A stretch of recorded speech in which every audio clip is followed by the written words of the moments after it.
날 마지막 날 프로그램 함께하고 계십니다. 저는 패널 토크 진행을 맡은 용인대학교 박성식 교수입니다.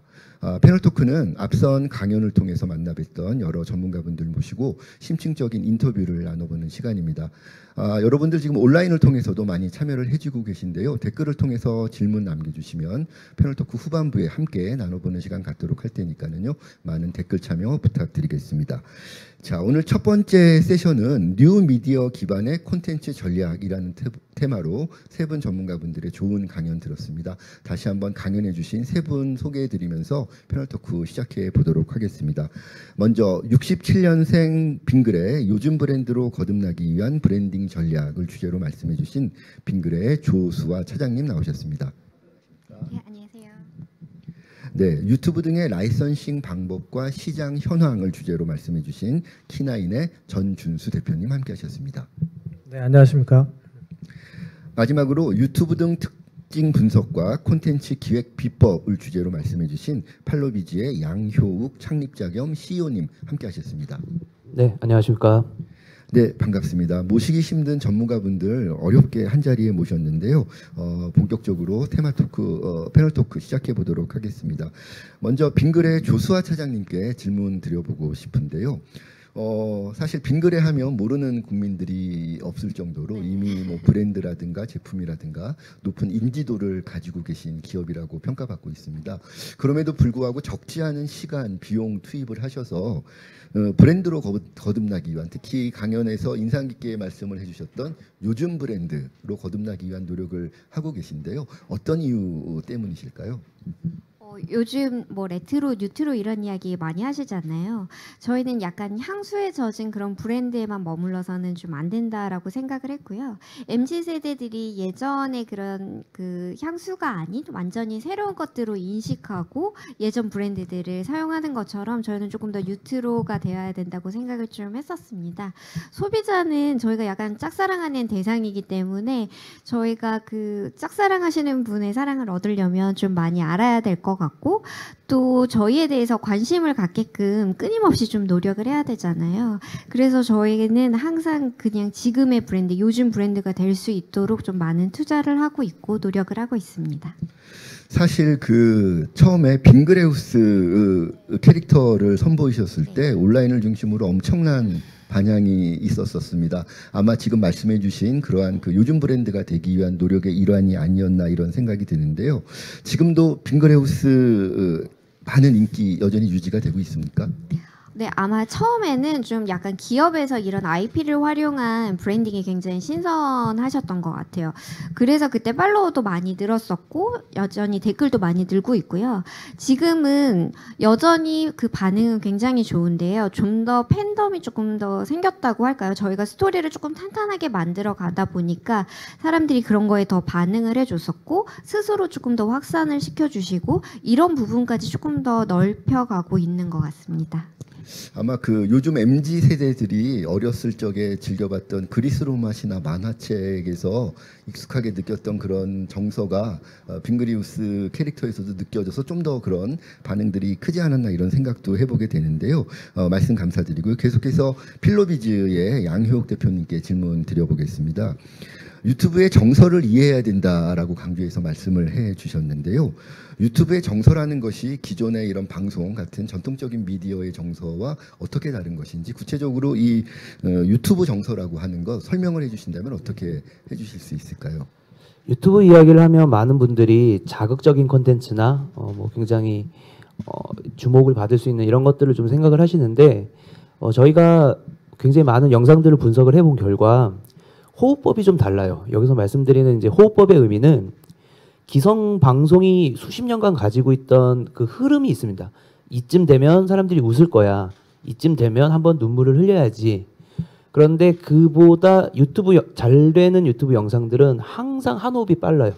그러니까 사람들이 예상치 못할 때 웃게 되고 예상치 못할 때 주제가 넘어가죠. 대표적으로 종편 중에서 하나 운영했던 뭐 재미난 채널이 하나 있는데 그 채널의 PD가 웃기는 방식이나 웃는 타이밍들을 영상을 좀 자세히 분석해 보면 기성 방송보다 웃는 이 주기가 빠릅니다. 그러니까 이 짧게 빨리 웃기고 빨리 내용을 전달하고 빨리 무언가를 이야기해서 주제가 바로바로 다음으로 넘어가는. 그래서 기성방송인들은 하고 숨을 마실 때 유튜브에서는 이미 다음으로 넘어간 거죠. 그래서 그런 것들이 좀 다르고요. 단순히 뭐 자극적이거나 이런 것들보다는 짧은 영상이기 때문에 어떤 식으로 컨텐츠가 구성돼서 얼마나 빨리빨리 넘어가느냐, 그리고 얼마나 타이트하게 만드느냐, 그런 것들을 좀 주목하시면 좋을 것 같습니다. 네, 역시 그 공감을 할 수 있는, 유저들과 공감을 할 수 있는 호흡이 과거의 미디어들과는 다른 호흡을 갖고 있기 때문에 그러한 호흡법을 정확하게 이해하는 것이 유튜브에서의 성공 요인 중에 하나다, 이렇게 말씀을 해주신 것 같은데요. 아울러서 강연을 통해서 성장세가 높은 채널을 통해서 성공적인 광고를 하신 사례들을 들어주셨습니다. 그렇다면 이렇게 그 성장세가 높은 채널들, 공통적인 어떤 특징이나 강점들을 갖고 있다면 어떤 것들이 있을까요? 이렇게 말씀드릴 수 있을 것 같아요. 성공했던 채널들을 한번 머릿속에서 꼽아볼까요? 뭐 어떤 할머니가 나오는 그런 캐릭터도 있었고요. 어떤 경제 채널도 있었고요. 짧은 시간 내에 굉장히 빠르게 성장한 50만, 100만을 갔던 채널들을 살펴보면 대부분 주제가 일반적이지 않습니다. 즉 다시 말하면 남들이 하지 않는 것들을 시도했고요. 영상에서도 제가 말씀드렸던 것처럼 그 광고를 했던 사례를 다루는 그 채널도 애니메이션을 굉장히 독특하게 재해석해서 자신이 혼자 더빙을 하는 그런 스타일이었어요. 그러니까 잘 되는 채널들 혹은 잘 되는 영상들을 보면 컨텐츠 자체가 일반적이지 않고요. 좀 재미나거나 독특하거나 누구도 생각하지 않았던 부분들을 적재적소에서 잘 건드리는 거죠. 네, 차별화된 유니크함의 중요성 말씀해 주신 것 같습니다. 계속해서 키나인의 전준수 대표님께도 한번 질문 드려보고 싶은데요. 라이센싱 산업에서 유튜브 콘텐츠가 가지는 그 매력 말씀을 해주시면서 실시간 소통, 빠른 반응 이런 특징들을 말씀을 해주셨습니다. 그런 것들이 유튜브 콘텐츠가 가지는 매력이라고 한다면 역으로 유튜브 콘텐츠이기 때문에 우리가 주의하고 조심해야 될 부분이 있다면 어떤 것들이 있을까요? 네, 기존의 그 라이선스 사업이라고 하면 보통 이제 애니메이션이나 게임 기반으로 한 캐릭터를 활용해서 이제 라이선스 사업을 보통 진행을 했었잖아요. 근데 최근 이제 몇 년간 이 유튜브라는 컨텐츠 이 시장이 너무 활성화되다 보니까 일반 기업이나 대중들이 뭐 검색 툴로 활용할 수 있을 만큼 굉장히 많은 관심을 갖게 되었는데 보통 그 하나의 캐릭터를 유튜브를 활용해서 홍보하는 홍보 채널로 그냥 단순히 이용할 수도 있지만 보통 이제 유튜브 컨텐츠라고 하면 대부분은 실제 사람, 즉 이제 크리에이터라고 하죠. 크리에이터를 캐릭터로 형성화시켜서 그 형성화된 캐릭터를 가지고 브랜딩하는 과정이기 때문에 실제 그 크리에이터 개인의 역량이나 사생활도 굉장히 이 사업 진행에 있어서 중요한 부분이 될 수밖에 없어요. 그렇기 때문에 또 컨텐츠 내용도 라이선스 사업을 염두에 두고 하신다고 하면 좀 자극적이거나 선정적인 부분은 과감히 좀 배제를 하고요. 또 컨텐츠를 기획하는 과정에 있어서도 물론 개인이 할 수도 있지만 이런 전문가나 전문적으로 제작할 수 있는 회사들과 같이 만들어낸다면 조금 더 성공 가능성이 높은 그런 컨텐츠 생산할 수 있지 않을까 그렇게 생각하고 있습니다. 지금 답변해 주신 내용과 관련해서 아까 강연 중에 이 유튜브 콘텐츠라는 것이 그림을 캐릭터화하는 것이 아니라 실제 사람이 캐릭터화되는 스토리텔링의 과정을 거치기 때문에 뭐 인성이라든가 사생활이라든가 이런 개인에 대한 그 관리가 굉장히 중요해서 캐릭터들에 대한 그 적절한 매니지먼트의 중요성 강조를 해주셨던 걸로 제가 기억을 하는데요.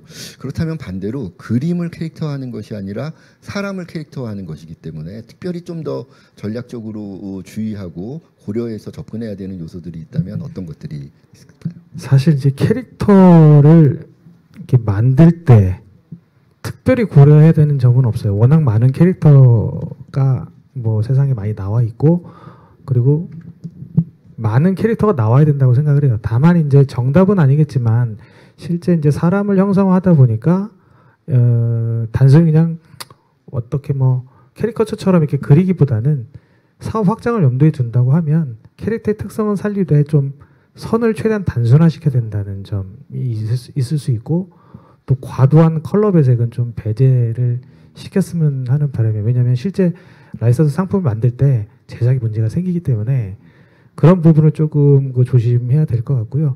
가장 중요한 부분은 앞에서 이제 좀 말씀을 하셨는데 좀 유니크함이 좀 필요해요. 이 부분은 여기서 뭐 자세히 설명할 수는 없지만 실제로 다른 캐릭터들을 참고는 하겠지만 유사한 콘텐츠가 성공한 사례는 지금까지 없었어요. 그렇기 때문에 본인이 만들고자 하는 캐릭터가 좀 독특했으면 좋겠다. 이 부분을 좀 신경을 써야 되지 않겠나. 저도 개인적으로 매번 이 캐릭터 기획을 하면서 이 부분이 가장 어려운 부분이기도 하고요. 예. 그러니까 캐릭터가 갖는 유니크한 매력을 얼마나 심플하고 직관적으로 구현할 수 있느냐 네, 핵심인 그렇습니다. 것 같습니다. 좋은 말씀 잘 들었고요. 다시 빙그레 조수아 차장님께 한번 여쭤보겠습니다. 지금 빙그레우스 전략을 비롯해서 빙그레의 전략들을 이렇게 가만히 살펴보면 캐릭터의 매력, 그다음에 디테일한 컨셉 이런 것들을 스토리텔링화하는 것이 많은 반응을 얻고 있다 이렇게 평가가 가능할 것 같은데요.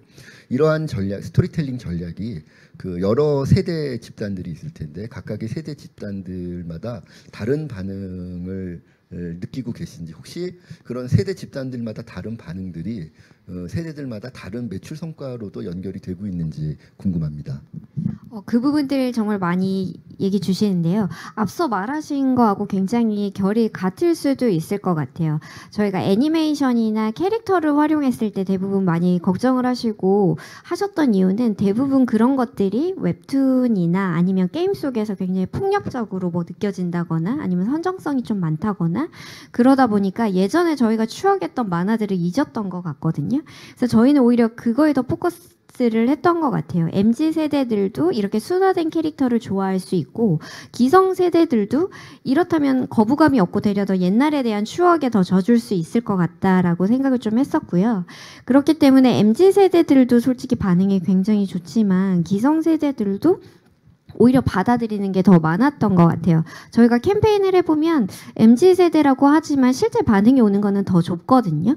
그냥 뭐 대학생 중심으로 이 캠페인을 더 좋아해 준다거나 제품을 좋아해 준다거나 아니면 뭐 사회초년성 이런 식으로 가는데 되려 좁혀서 갔는데 이거 같은 경우는 되려 넓은 타겟들이 더 좋아하는 거를 확실히 좀 느낄 수 있고요.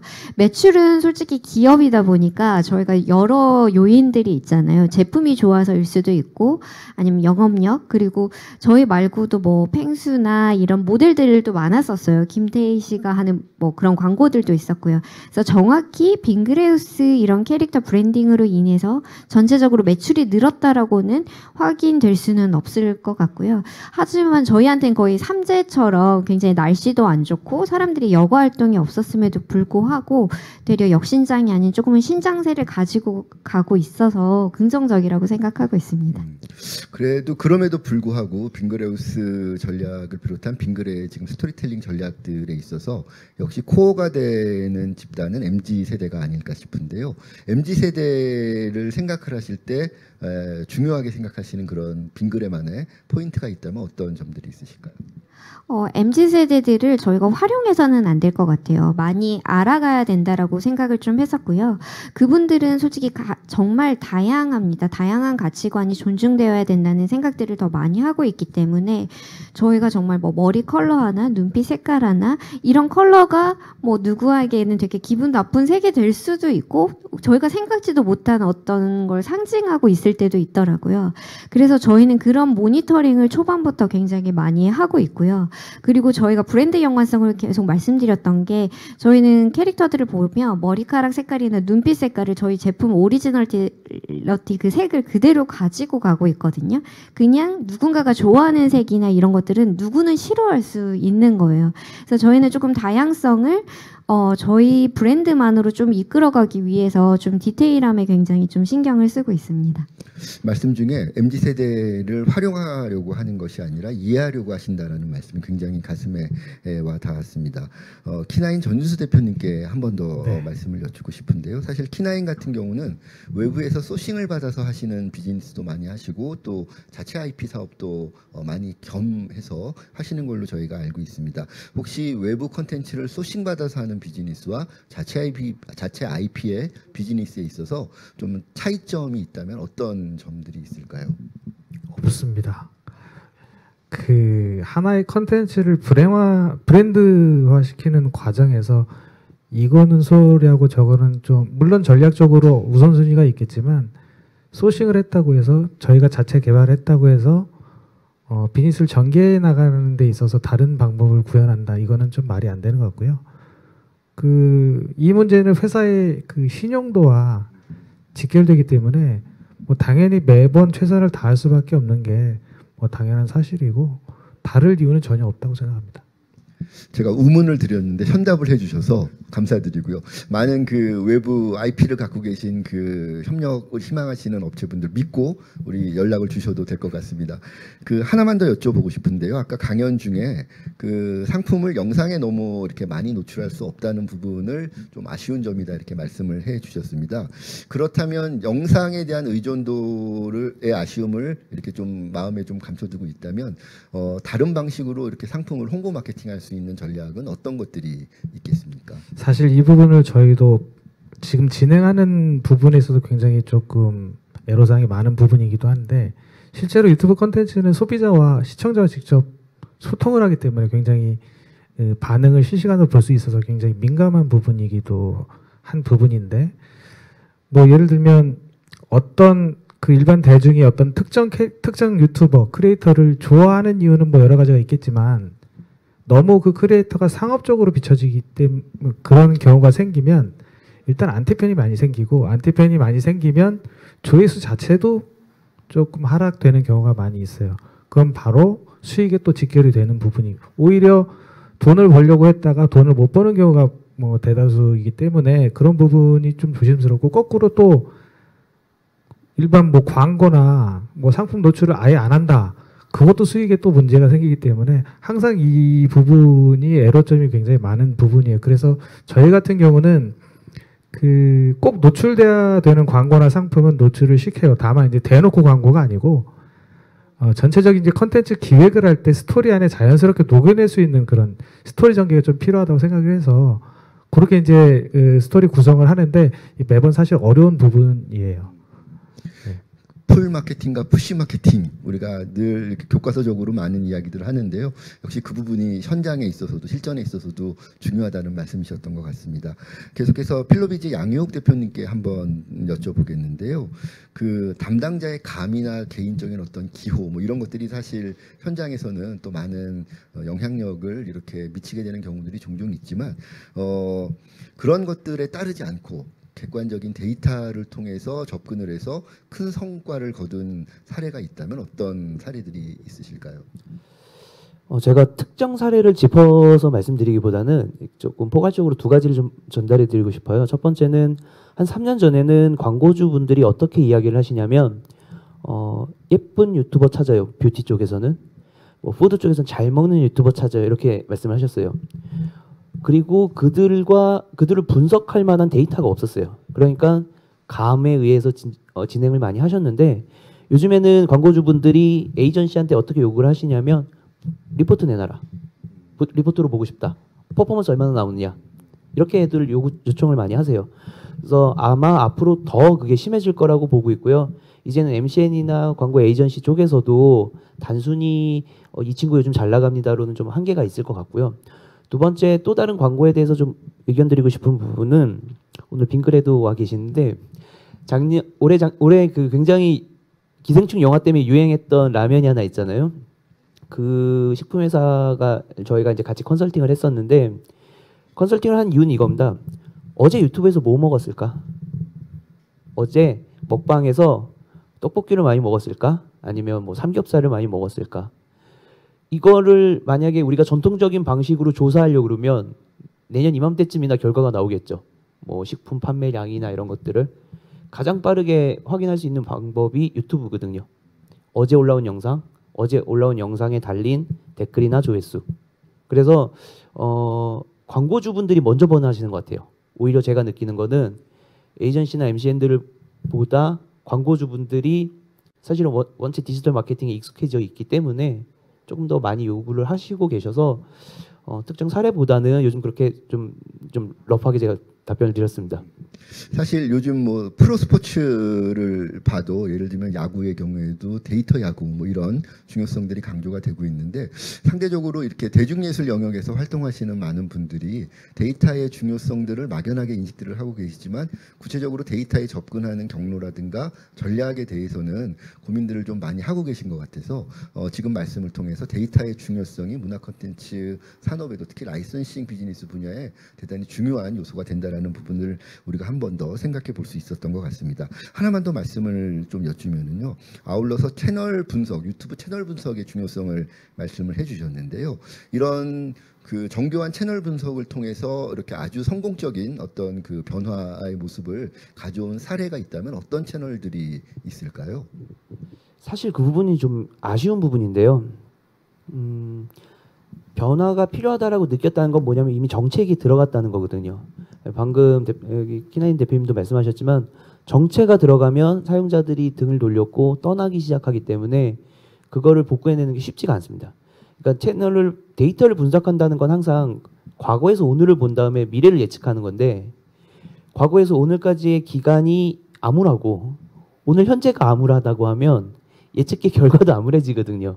그래서 그런 시도를 몇 번 한 적은 있었으나 사실 결과가 그렇게 좋진 않아요. 그래서 항상 드리는 말씀은 고객들이 사용자나 혹은 시청자들이 등을 돌리기 전에 항상 좀 잘 준비하시기를 좀 부탁을 드리고 있어요. 네, 그 다시 한번 조수아 차장님께 질문 한번 드려볼 텐데요. 빙그레는 식품에 아무래도 주력하고 계신 그 기업이셔서 식품이라고 하는 영역을 콘텐츠화하고 스토리텔링화할 때 특별히 주의하고 계시거나 중요하게 생각하고 계시는 요소들이 혹시 있으실까요? 예전에는 그런 것들이 많았었어요. 선배님들이 꼭 광고를 할 때는 뭐 시즐이 꼭 들어가야 된다거나 오히려 그런 규칙들이 있었는데 저는 유튜버들도 많아지고 MCN들도 많아지고 솔직히 다양해지면서 되려 그런 것들이 없어져서 더 좋은 콘텐츠들이 나오는 것 같아요. 만약에 식품회사라는 그런 한계에서 빙그레우스 캐릭터는 솔직히 절대 나올 수 없는 캐릭터거든요. 하지만 그런 것들을 깰 수 있고 소비자들이 거기에 댓글이나 이런 걸로 관계를 만들어갈 수 있는 디지털 세상이 왔기 때문에 어떻게 보면 약간 질문을 더 잘 해주신 것 같아요. 오히려 그런 게 없는 게 더 좋은 방향이 되었던 것 같습니다. 뜻밖의 답변을 들으니까 저도 좀 신기하다는 생각이 좀 드네요. 좋은 말씀 잘 들었고요. 양희욱 대표님께 하나만 더 여쭤보자면 그 실무적으로 유튜브의 저작권 정책이 굉장히 정교하다라는 말씀을 해주셨거든요. 일반적으로 음원 같은 경우를 사용할 때는 일반적인 유저들도 유튜브에서 조심해야 될 게 많다 알고들 계신데 혹시 음원 말고도 유튜브에서 크리에이터로 활동을 해서 콘텐츠를 올릴 때 주의해야 될 그 사례들 어떤 것들이 있을까요? 굉장히 많죠. 일단 제일 쉽게 생각하시는 것들이 음원이었고요. 두 번째가 영화 리뷰들 하는 그 채널들이 많이 있는데 영화 리뷰에서 문제들이 많이 나오고 있습니다. 좀 법적인 문제까지 발생하는 경우들도 많이 봤고요. 그래서 특히나 영화나 뭐 TV 방송 이런 것들에 대한 영상 문제가 좀 있고 그리고 저작 얼굴에 대한 그 초상권이라고 하죠. 예, 초상권 문제도 좀 많이 있습니다. 그래서 초반에는 몇 년 전만 해도 길거리에서 막 그냥 촬영을 했죠. 신경 안 쓰고. 근데 요즘에는 보면 뒤에 이제 지나가는 사람들 다 모자이크 처리를 한다던가. 그래서 그런 부분도 많이 있고요. 게임하는 채널들에서도 문제가 많이 나오는데 엄밀하게 말하면 게임의 화면을 그냥 쓸 수는 없는 거예요. 그것도 저작권 침해에 해당은 되는데 보통 게임 회사 측에서 자기네 게임에 홍보가 되니까 그냥 놔두는 거지만 또 굳이 문제를 삼았던 경우들도 있습니다. 그래서 사실은 영상, 게임, 지나가는 사람의 얼굴 뭐 걸리지 않는 게 없을 정도죠. 그래서 굉장히 여러 부분에서 조심을 좀 해야 되는 게 현실입니다. 동영상 특히 온라인 공간에서의 저작권에 대해서는 많은 교육이라든가 정보 제공들이 일반인에게도 제공이 돼야 되지 않을까 이런 생각이 듭니다. 키나인 전유수 대표님께도 하나 더 질문을 드리고 싶은데요. 코로나19 얘기 올해는 안 할 수가 없습니다. 그 라이센싱 비즈니스 영역에서도 코로나19에 의한 영향 어떤 점들이 있었을지 궁금하고요. 또 앞으로 포스트 코로나 시대에 라이센싱 이 업계에 대한 전망 아울러서 좀 부탁을 드리겠습니다. 뭐 제가 뭐 유튜브의 완전 전문가는 아니지만 실제 현업에서 느끼는 점은 일단 유튜브 콘텐츠는 이미 포화 상태예요. 포화 상태인데 대체할 만한 플랫폼 자체가 아직은 조금 나오지 않은 상태이기 때문에 조금 더 갈 것 같다는 생각은 좀 들고요. 다만 이제 유튜브라는 거는 진입 장벽이 전혀 없어요. 없기 때문에 누구든지 제작을 하고 누구든지 업로드를 할 수 있는 그런 장점이 있는 반면에 너무 쉽게 만들어지는 콘텐츠가 많다라고 생각을 해요. 가령 뭐 지금 현재 뭐 유명 연예인들도 많이 지금 유튜브 시장 속으로 많이 넘어온 상태이기 때문에 쉽게 만들어졌다라는 콘텐츠는 현재 이 뭐 코로나 이전에도 그랬지만 사실 라이선스 사업으로 확장을 한다? 사실 불가능한 상황이고요. 그렇기 때문에 앞으로도 더 많은 콘텐츠가 생산이 되겠지만 그게 실제로 사업화 되기까지는 굉장히 힘들지 않을까. 그런 콘텐츠는 점차적으로 빠른 시간 안에 조금 없어지지 않을까라고 좀 생각이 되고요. 또 이 콘텐츠 자체가 크리에이터의 역량이 굉장히 중요하기 때문에 본인이 뭘 만들고 싶다라고 해서 이게 성공할 수 있는 가능성은 별로 없다고 생각을 해요. 사전에 어떤 콘텐츠를 어떤 시기에 어떤 플랫폼에 어떻게 노출을 시킬 것이냐, 또 어떤 기업과 제휴를 해서 어떤 타겟에서 어떤 상품을 기획을 할 것이냐, 또 이를 위해서 어떻게 마케팅 활동을 할 것이냐라는 일련의 전체적인 그 플랜이 없이는 성공할 수 있는 가능성은 전혀 없다고 생각을 하기 때문에 이게 사실은 뭐 코로나 때문에 뭐 제조 유통하시는 분들은 지금 매출이 뭐 그냥 감소가 아니고요. 거의 뭐 바닥이라고 보시면 될 것 같고요. 그래서 이제 온라인으로 많이 전환이 된 상태인데 너도 나도 이제 온라인 시장이 뛰어들다 보니까 그만큼 또 경쟁이 치열하고 그래서 사실은 지금 굉장히 안 좋은 상황이긴 한 것 같고요. 그래서 이 사태가 좀 빨리 지났으면 하는 바람인데 분명히 발전 가능성은 충분히 있고 또 괜찮은 컨텐츠들이 뭐 다양한 컨텐츠들이 많이 나온다고 하면 좀 시간이 지나면 좀 더 나아지지 않겠냐 그렇게 생각하고 있습니다. 사람의 창의적인 노력은 환경의 어려움도 등이 극복해낼 수 있지 않을까 이런 생각을 해봅니다. 세 분 전문가분들 모시고 온라인 마케팅에 대해서 좋은 말씀 나누고 있는데요. 지금부터는 온라인으로 댓글로 참여해 주신 여러분들의 질문 받아보는 시간 갖겠습니다. 굉장히 많은 분들이 지금 질문을 주시고 계신데 시간 관계상 강연자 한 분께 하나씩의 질문만 드릴 수 있도록 하겠습니다. 먼저 빙글의 조수아 차장님께 꼬미라는 아이디 쓰시는 시청자분께서 빙그레가 오래된 제품만 떠오른다고 하셨는데 그만큼 이미지가 각인되어 있다는 것도 메리트가 될 거라고 생각합니다. 빙그레우스라는 세계관을 통해서 사람들이 생각하는 빙그레의 이미지 인식이 어떻게 달라졌는지 궁금합니다. 이렇게 질문을 주셨는데요. 네, 맞습니다. 솔직히 저희가 제품력에 있어서는 굉장히 오래되고 전통적이라는 게 굉장히 좋은 메리트거든요. 일단은 솔직히 제품이라는 품질이 좋아야만 저희가 그걸 브랜딩 했을 때도 당연히 먹히는 컨텐츠가 될 수 있었을 것 같고요. 그래서 그런 점에서는 굉장히 장점이지만 반대로 그냥 그게 컨텐츠화 되고 했을 때 조금 요즘 세대들도 알 수 있고 하는 컨텐츠가 되기 위한 노력은 좀 필요하다라고 생각을 했었습니다. 그래서 좀 그렇게 진행을 했었습니다. 네, 계속해서 키나인 전유수 대표님께도 질문 올라와 있는데요. 야광 슬리퍼라는 아이디 쓰시는 시청자께서 대표님 민꼬 발랄을 제작하셨는데 현재 다른 크리에이터 발굴 계획이 있으신가요? 크리에이터 제작하려는 사람들이 시작 전에 고려해야 되는 것이 혹시 있을까요? 라고 질문해 주셨습니다. 네, 당연히 뭐 민꼬 발랄 외에 제작을 많이 하고 있고요. 최근에 이제 한 2가지 정도를 준비를 했는데 사실 출시 시기를 조금 놓쳤어요. 지금 뭐 코로나 좀 잠잠해지면 하려고 내년 상반기에 지금 런칭하려고 준비 중에 있고요. 앞서 말씀드렸던 것처럼 이제 그 콘텐츠 자체가 다양하지만 이게 쉽게 만들어진다고 내가 좋아해서 그냥 한다고 해서 성공할 수 있다? 사실 많은 의문점이 들어요. 왜냐하면 너무 많은 사람들이 도전을 하고 있기 때문에 고려해야 될 점이라고 하면 일단 내가 하고 싶은 또 시장에서 먹힐 만한 컨텐츠를 하는 것도 중요하지만 실제 뭐 개인이 잘하면 좋겠지만 좀 부족하다고 하면 남의 도움을 좀 회사나 전문가의 도움을 받는 것도 방법일 수 있고 사실은 이게 단순히 성공을 위해서 한다 또 그것도 말이 안 되거든요. 그래서 좀 다양하게 참여를 하면서 도전을 했으면 하는 바람이고요. 이 참 어려운 비즈니스 같아요. 콘텐츠 비즈니스가 굉장히 어려운 비즈니스 같아요. 아마 그 뜻을 질문해주신 우리 시청자님들도 잘 이해하셨으리라고 생각이 되고요. 마지막으로 양효옥 CEO님께 질문 드리겠습니다. 고성환님께서 질문 주셨는데요. 유튜브 채널과 영상이 서로 비슷하고 모방하는 경우가 있습니다. 앞으로 이런 것들에 대한 규제나 단속이 있습니까? 그리고 수익에만 몰두하는 크리에이터들도 있는데 규제가 혹시 있습니까? 라는 질문을 주셨습니다. 노란 딱지 문제는 잘 아실 거고요. 그거는 이제 유튜브 차원에서 진행되는 어떤 뭐 저작권 침해나 아니면 유해한 콘텐츠의 문제고요.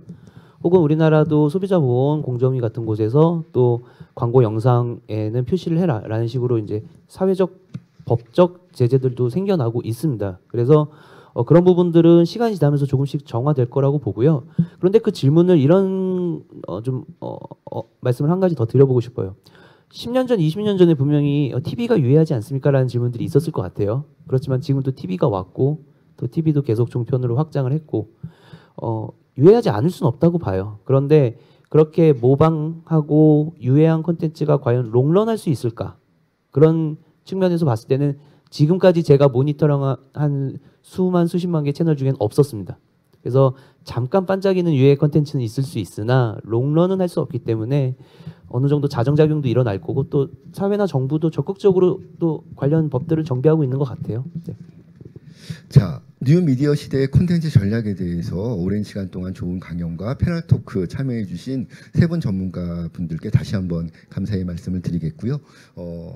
자, 유튜브가 서비스를 시작한 지 10여 년이 지났습니다. 이제는 그 전통적인 미디어들을 위협을 하는 가장 강력한 미디어 가운데 하나로 성장을 했는데요.